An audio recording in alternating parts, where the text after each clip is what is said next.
బయలుదేరిపోవడం ఏంటక్క? ఒక్కసారి ఇంటికి వెళ్ళాక మాట్లాడుకుందాం. అది కాదక్క. గౌరీ, హాయ్ భయ్యా. నమస్తే అండి. మీరందరూ ఇక్కడుంటే ఆవిడేంటి మేడం గారు ఇంటి వైపు వెళ్తుంది? ఎవరు? మన పద్మం గారు. వకులా, ఈ నవ్వు మీ ముఖం మీద ఎప్పుడు అలాగే ఉంటుందా? మొదట్లో నేను అందరిలాగే ఉండేదాన్ని వకులా. మన కడుపులో ఒకరు పుడితే గాని ఆడదాని జీవితం పరిపూర్ణత చెందదు కదా. పిల్లలు లేరు అనే మాట చెవిలో పడి పడి నెమ్మదిగా నవ్వు అనేదే పోయింది. పోయేదాకా ఇక అంతే అనుకున్నాను. మా చిరంజీవి పుట్టగానే అలాగే తీసుకొచ్చి మొట్టమొదటిగా నా చేతుల్లో పెట్టారు. ఆ క్షణం ఎక్కడి నుంచి వచ్చిందో ఆ నవ్వు అలాగే ఉండిపోయింది. ఈ నవ్వు నాది కాదు, వాడిది.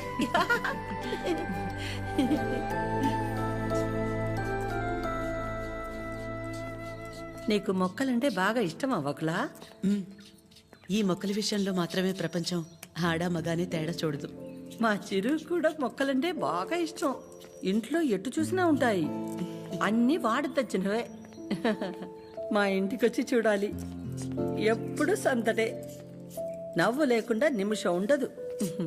నువ్వు కనుక మా ఇంటికి వస్తే ఫ్యాక్టరీ వద్దు ఏమీ వద్దని అక్కడే ఉండిపోతావు.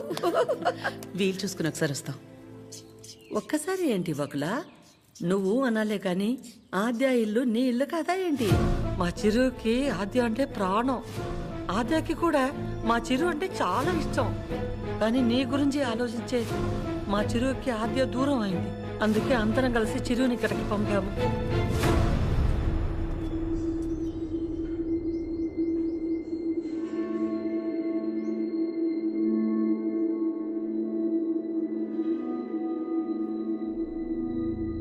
విన్నావుగా వకులా?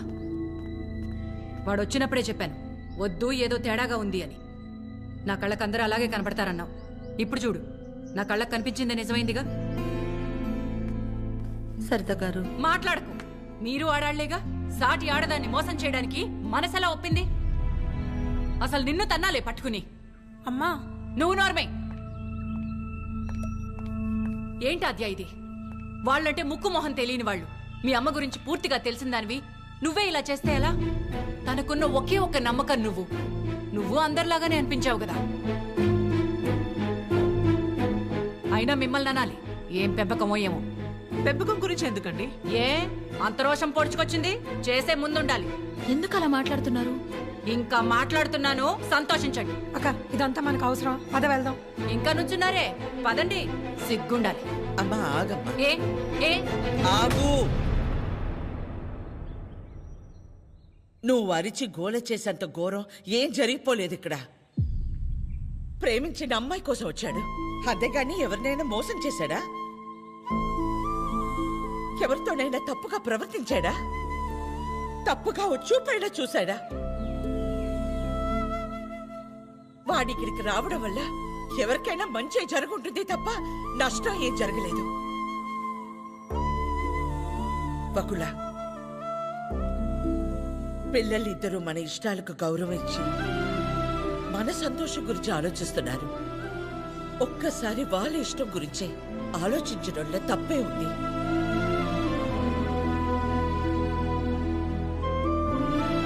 ఎవరి వల్ల వాడి ఇబ్బంది పడితేనే చూడలేను. అలాంటిది వాడు బాధకి ఏమీ కారణం ఉండే నా ప్రాణం తట్టుకోలేదు. వకులా, వయసులో చిన్నదానివైనా చేతిలో జోడించి నీకు నమస్కారం.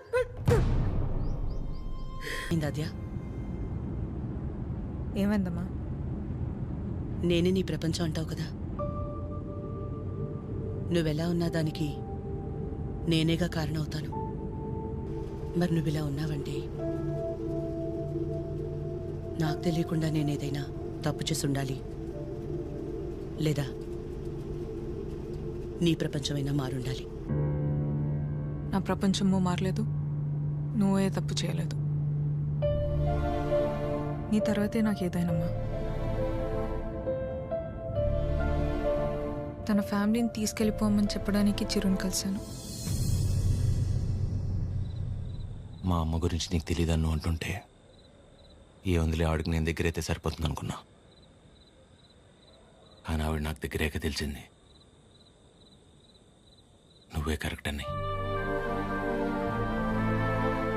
ఒకవేళ ఈ అమ్మ నీ విషయంలో తీసుకురా నిర్ణయం ఏదన్నా తీసుకుంటే ఆ గిల్ట్ని నేను తట్టుకోలేను. అందుకే ఎలా వచ్చాను అలాగే వెళ్ళిపోతాను. ప్రతి మగాడి విషయంలో సమస్య వేరు, పరిష్కారం వేరు. కానీ ఆడదాని విషయంలో సమస్యను అర్థం చేసుకుంటే చాలు, అదే పరిష్కారం.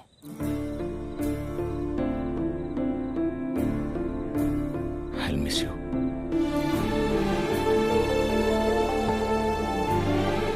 ఎవరన్నా ప్రేమించిన అమ్మాయితో ఐ లవ్ యూ చెప్తారు,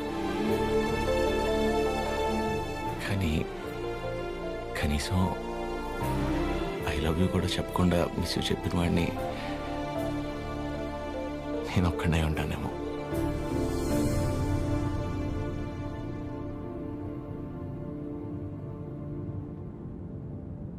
ఇప్పటిదాకా నేను ఒక్కదాన్నే నీ గురించి ఆలోచించాను, కానీ ఈ విషయంలో వాడు కూడా నీ గురించి ఆలోచించాడు.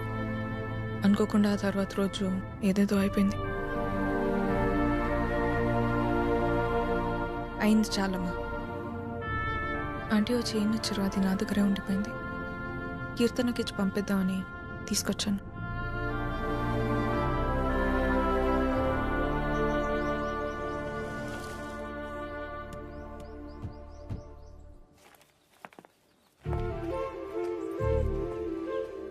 ఏంటి పద్మ? ఎవరు? ఏంటి? ఎందుకు అలా నిల్చుని చూస్తున్నావు? రండి రామ్మా. వెళ్ళి లోపలికి తీసుకురా. నువ్వు వెళ్ళు. ఆ? పద్మ రండి, రామా కూర్చోండి. రా కూర్చో.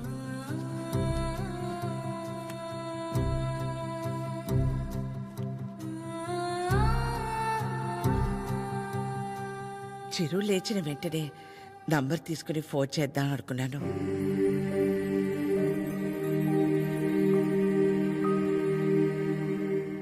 కాఫీ టీ ఏమైనా? పర్లేదు, థ్యాంక్ యూ. ఏమవుతావు. కాఫీ టీ అంటే ఓ 10 నిమిషాలు పడుతుంది కదా. ఈ లోపు మనం ఎక్కడ ఏదో అడుగుతామని భయపడుతున్నారు. మనేమి అడగమని చెప్పేసి అది.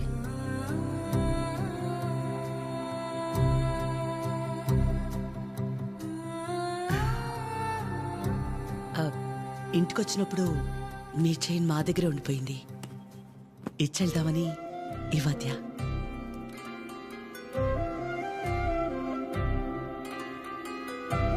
తొందర ఏముంది, తర్వాతైనా ఇచ్చి ఉండొచ్చు కదా. తొందరని కాదు, ఎలాగూ వస్తున్నాం కదా అని. నేను వెళ్తాను. అది పద్మ ఆగు, వాళ్ళు వచ్చారుగా. ఎందుకు అది ఉండి నేనుండబట్లేక ఏదో అంటాను, మళ్ళీ ఏదో అవుతుంది.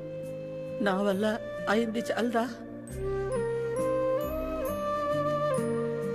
ఏదో బిడ్డవాడు కాబట్టి ఒక మాట కూడా అనలేదు. అదే వాడొచ్చి పద్మమ్మ నేను నీ కడుపున పుట్టుంటే ఇలాగే చేసేదాని వాడిని ఒక్క మాట అనుండే నా ప్రాణం తట్టుకునేదా? అందరి మనసులో ఉన్నదే కదా అది.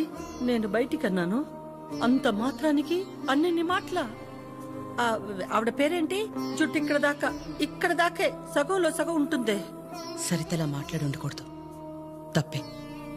నా బాధ సరిత అలా మాట్లాడిందని కాదు, అంత జరుగుతున్నా నువ్వేం మాట్లాడలేదు. అందుకే. ఏం మాట్లాడాలి పద్మ?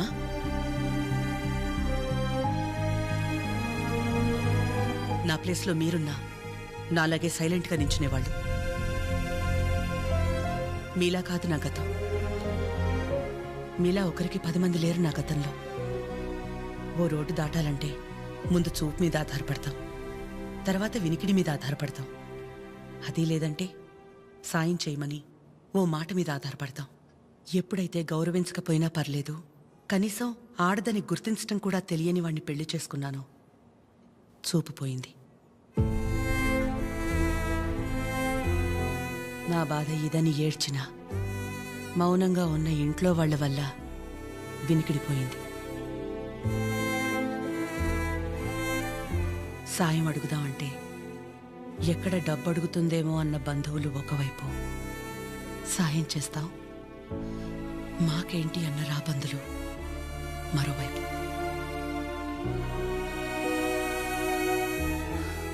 అయినా ఆగిపోకుండా ముందుకు నడిచానంటే ఒక్కో అడుగు ఎంత నరకమై ఉంటుంది.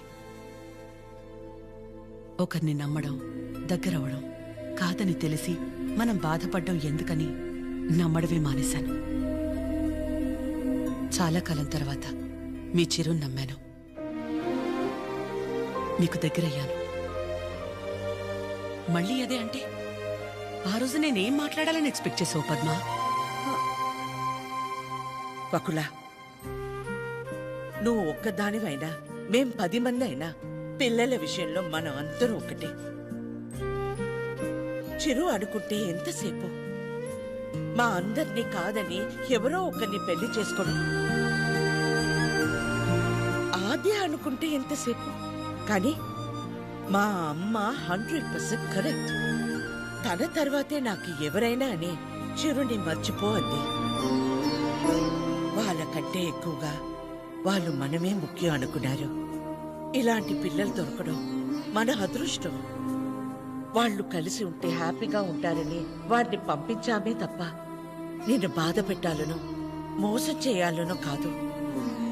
నేను మాత్రం ఆలోచించనా ఎక్కడ నేను బాధపడతానేమోనని? తన ఇష్టాన్ని పంచుకోకపోగా నేను అపార్థం చేసుకుంటే కోపాన్ని కూడా చూపించకుండా తనలో తనే ఏడ్చిందంటే ఎన్ని కష్టాలిచ్చినా దేవుడు నాకు ఇలాంటి కూతుర్ని కూడా ఇచ్చాడని తెలుసుకోవాలనే కదా. అమ్మా, ఎందుకమ్మా ఇదంతా ఇప్పుడు? ఆపకాత్య, ఇలాగే కంటిన్యూ అయితే నేను నిన్నమ్మని పిలవాల్సి వస్తుంది.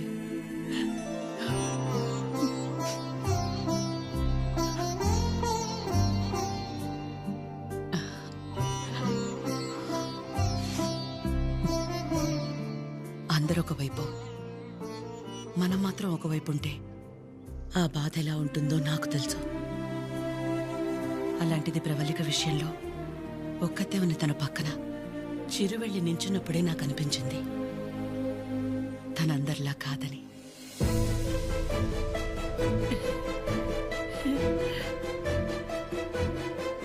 తనంతటి తానొచ్చి మీ అమ్మాయి అంటే ఇష్టం, అందుకే ఇదంతా అని చెప్పుంటే ఖచ్చితంగా క్షమించేదాన్ని కాదు. ఎప్పుడైతే తన వల్ల నాకు ఆద్యకి మధ్య ఇంత దూరం కూడా రాకూడదనుకుని తన ప్రేమని పక్కన పెట్టేయాలని నిర్ణయం తీసుకున్నాడో అప్పుడే తనకంటే ఆడవాళ్ళని గొప్పగా ఎవరూ అర్థం చేసుకోలేరని అనిపించింది.